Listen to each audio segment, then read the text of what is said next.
Kasunod na rin ang direktiba ni Pangulong Ferdinand R. Marcos Jr. Tututukan ng Philippine National Police ang pagtaas ng kaso ng cybercrime sa bansa. Malaking bagay naman ayon sa PNP ang SIM card registration para matukoy ang mga nasa likod nito. Si Kenneth Pasyente sa detalye. Halos lahat ng transaksyon ngayon mula sa pagbili at pagbabayad, online na. Kaya ang mga scammer, naglipana na rin online. Kaya sa sectoral meeting sa Palasyo, mas pinatututukan ni Pangulong Ferdinand R. Marcos Jr. sa Philippine National Police ang cybercrimes. Sa press briefing sa Malacanang, sinabi ni PNP Chief General Benjamin Acorda na bagaman bumaba ang crime rate sa bansa, bahagya namang tumaas sa mga kaso ng cybercrime. Kaya doble kayod ngayon ng PNP upang masawata ang mga panluloko online. As we dissected further these crime statistics, there is a need for us to focus on cyber crimes. Yun ang nakita natin na medyo tumaas as reported during the last quarter. And in line with that, as instructed by our President, we are intensifying, we are capacitating our police officers on the ground, especially as of previously, ang ating cybercrime group is only up to the regional level lang. But this time, we are training our personnel and our objective is that down to the police station level, municipal level, we will have police officers who are trained to handle cybercrime or online crimes. Ayon sa PNP, kabilang sa mga krimen ang swindling, estafa, identity theft, online libel at credit card fraud. Upang sanayin ng mga kapulisan, nakatakdang lagdaan ni DILG Secretary Benjamin Abalos ang isang kautusan na nagsusulong sa pagtatayo ng National Cybercrime Training Institute sa Philippine Public Safety College. So ang pinakamodelo nito, kung may magre-reklamo, doon pala mismo sa police station. Pero hahabulin natin ang training nito, hahabulin natin ang mga kailangang mga gamit nito. No? Ang maganda dito ay talagang suportado kami ng ating mahal na Pangulo sa programang ito.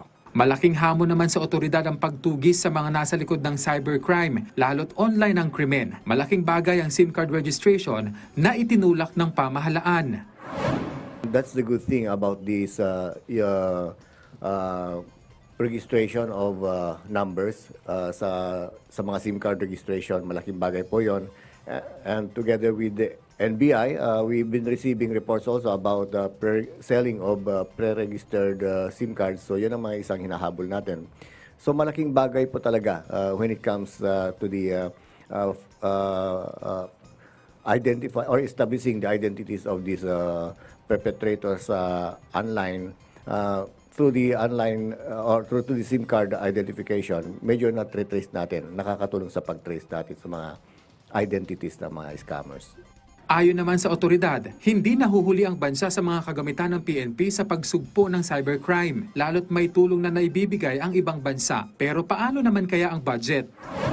We are happy to report that through the GAA 2024, kasama na yan yung mga IT projects and also the training of our personnel. And so in line with that, as we presented before the Congress during our budget hearing, and we intend to really complete this cycle of trainings na ginagawa natin down to the police station within this year. But I say cycle because alam natin, pwedeng sabihin natin, we can probably say we are at par with other countries now. But maybe after 2 months, 3 months, or 4 months, medyo kailangan mag-update na naman tayo. That's the problem with technology talaga. Very fast evolving and we have to catch up with it. At ngayong nalalapit na ang Valentine's Day, babala ng otoridad, mag-ingat sa modus na tinatawag na live scam, kung saan susuyuin ng mga scammer ang bibiktimahin hanggang mahulog ang loob nito at magbigay ng mahalagang impormasyon o di kaya ay pera. Yung love scam, tinitignan nila yung through the profile kung sino yung malungkot, nag-iisa, no? Ano yung music na hilig mo, ano yung hilig mong kinakain, ganito. And then yung weakness mo, doon ka pinapasok. No? And then they've got talagang sindikato. Imagine that love scam is nagna-number 1 ngayon yan, pinapasok nila. So, I guess, ang importante rito is that everyone should be aware of all of these things. Ipinagmalaki naman ng PNP na sa ngayon, pangatlo ang Pilipinas sa mga bansa sa Southeast Asia na pinakaligtas na bisitahin batay sa isang survey. Dahil yan sa pagbaba ng crime rate sa bansa sa tulong na rin ng komunidad. Ibig sabihin, nireport niya yung crime, not only on the fellow citizen, but also to the actions of the police. We welcome that because that is one way of cleansing our ranks also. And vice versa, pag nangyari yun, matakot din ang pulis na gumawa ng kalokohan pag alam nilang ang kababayan natin o ang mamayan natin ay sinusumbong. Kenneth, pasyente para sa Pambansang TV sa Bagong Pilipinas.